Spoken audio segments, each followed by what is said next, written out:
My journey with dreadlocks, yes, it did. Even more so when I cut it off for a friend who passed away. To me personally, it was an expression of myself. It grew to be who I was.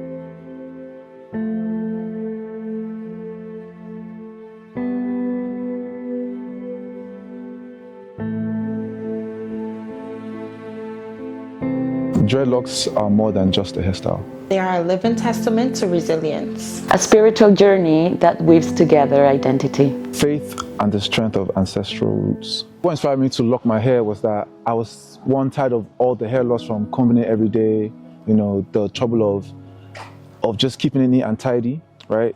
And there's an awkward phase between mid-shorts and an afro that is unseemly and I don't like it. It's not cute enough. My dreadlocks were a form of strength. They were a portion of my character, my ideal, and it's kind of gave an essence to who I was, get another part of an essence of who I was or am. Dreadlocks, for me, looking back into the Bible, Samson had dreadlocks, didn't cut his hair, Jesus too didn't cut his hair, and both of them were kind of directed not to cut their hair. So it's a kind of channeling the people who came before me who did great things in a spiritual sense as well. I have a friend who passed away to leukemia, cancer of the blood, so to honor her, I cut it off.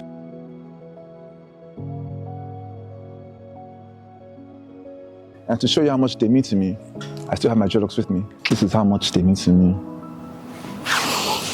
It still smells good. To me personally, it was an expression of myself.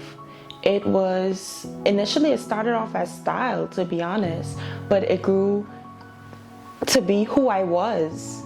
And it became a personality. It became, because a lot of people don't realize you don't have to just wear dreadlocks in one style. You can do so many things with it. It's very versatile.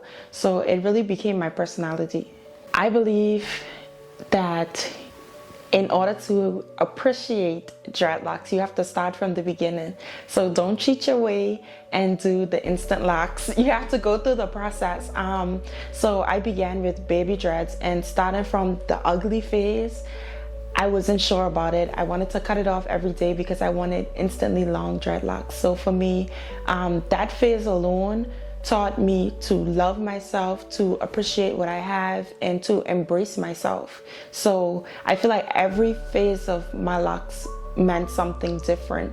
In my country, I'm from Ecuador, and in my country, the Black community is very small. And I'm not like, even in my family, I'm like the only Black person for some reason. The rest of my siblings did not inherit that, interestingly enough.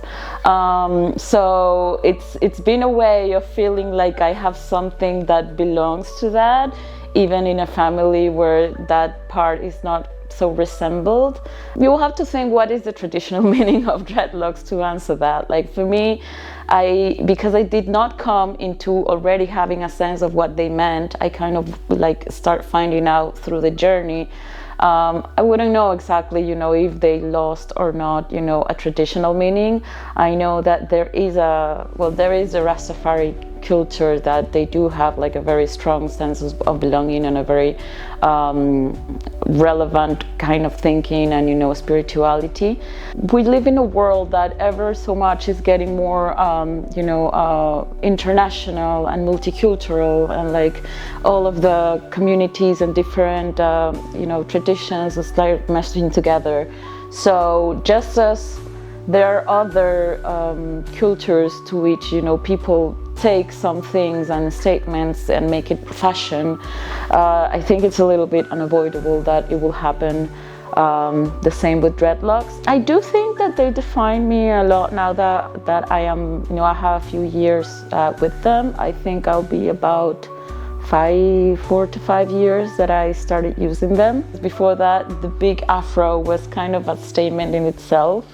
And it was the kind of thing that people will ask to touch all the time. I feel more mature in a way having the dreadlocks instead of the afro.